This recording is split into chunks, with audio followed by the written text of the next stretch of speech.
இன்றைக்கி நம்ம வீட்டில் பட்டர் பீன்ஸு முட்டை குருமா. அதனால் அதில் எண்ணெயை ஊற்றி சட்டியை வச்சு சோம்பு கல்பாசி போட்டிருக்கேன், இஞ்சி பூண்டு பேஸ்ட்டு போட்டு வதக்கியாச்சு. நல்லா வதக்கிடணும். நல்லா அந்த எண்ணெய் பிரிகிற மாதிரி வதங்கிடணும். இஞ்சி பூண்டு எண்ணெய் பிரிய அதனுடைய நம்ம அரிஞ்சு வச்ச தக்காளி, வெங்காயம், பச்சை மிளகா, புதினா, கொத்தமல்லி, பட்டர் பீன்ஸு எல்லாத்தையும் போட்டு எண்ணெயில் நல்லா வதக்கணும். மிளகாத்தூள் இந்த இதுக்கு போட மாட்டோம், பச்சை மிளகா காரம் மட்டும்தான். நல்லா எல்லாமே நல்லா தக்காளி வெங்காயம்லாம் மசிஞ்சு நல்லா வதங்குற அளவுக்கு நம்ம வதக்கிடணும். நல்லா எண்ணெய் பிரிய. இப்போ நம்ம மிக்ஸி ஜாரில் நான் வந்து தேங்காய், கசகசா, முந்திரி பருப்பு, மல்லித்தூள், மஞ்சத்தூள், பட்டை, கிராம்பு, ஏலக்காய், இதெல்லாம் எவ்வளவு? தேங்காய் வந்து ஒரு சின்ன தேங்காய் அளவுக்கு ஒரு தேங்காய் போட்டு. எவ்வளோ ஸ்பூன் கசகசா போட்டீங்க? 2 ஸ்பூன் கசகசா, ஒரு பிஞ்ச் மஞ்சத்தூள், 3 ஸ்பூன் மல்லித்தூள், அடுத்து வந்து ஒரு 3 ஏலக்காய், 3 கிராம்பு, சும்மா ஒரு சின்ன பிஞ்சு பட்டை, இதெல்லாம் போட்டு இதில் அரைச்சி வச்சுருக்கேன். இதுதான் அரைச்சி எடுத்துருக்காங்க. இதுதான் குழம்புக்கு ஊற்றுற மசாலா, வேறு எதுவும் கிடையாது.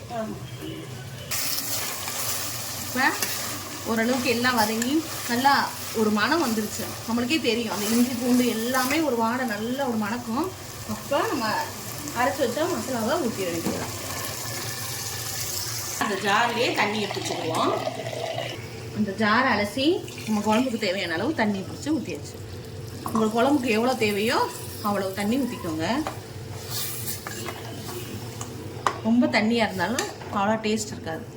குருமா மாதிரி இருக்குன்னா கொஞ்சமாவது கெட்டியாக இருக்கும். இப்போ குழம்புக்கு தேவையான அளவு உப்பு,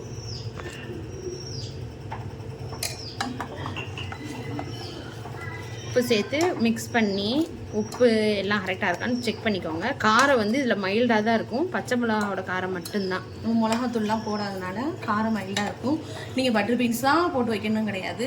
எங்கள் வீட்டில் என்ன காய்கறி, காலிஃப்ளவர் இருந்தாலும் சரி, பீன்ஸு, கேரட்டு, உருளைக்கிழங்கு, எல்லா காயும் மிக்ஸ் பண்ணி போட்டு கூட இதே மாதிரி ஸ்டைலில் வைக்கலாம்.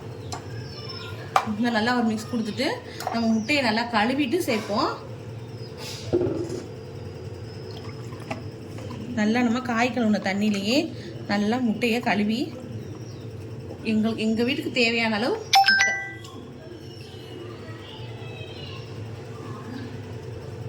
முட்டையை போட்டாச்சு. இப்போ முட்டை குருமா ரெடி. இப்போ விசிலுக்கு நம்ம மூடிடுவேன்.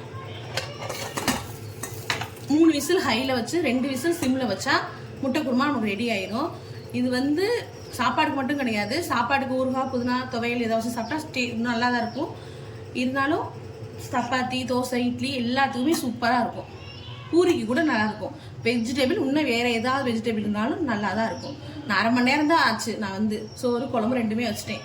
இதோட நாங்கள் ஊறுகாய் மட்டும் தான் தொட்டு சாப்பிட போகிறோம். துவையல் கூட அரைக்கல. ஓப்பன் பண்ணுவோம். குழம்பு ஏற்கனவே ஓப்பன் பண்ணி முட்டையை உரிச்சிட்டு போட்டாச்சு. சாரி, அப்போ நான் சொல்ல மறந்துட்டேன். இதில் வெஜிடபிள் தான் இல்லை, சிக்கன், மட்டன் எது வேண்டாலும் போட்டு செய்யலாம். எலும்பு கூட போட்டு செய்யலாம். ஓகேங்களா? பட்டர் பீன்ஸ்லாம் எல்லாம் நல்லா வெந்திருக்கும். வந்துருச்சா? அவ்வளோதான். 4 விசில், 5 விசில். இது கூட சூடு. அதோட ஊறுகாய் வச்சு சாப்பிட்டுக்கலாம். இதுதான் வாங்க சாப்பிடலாம்.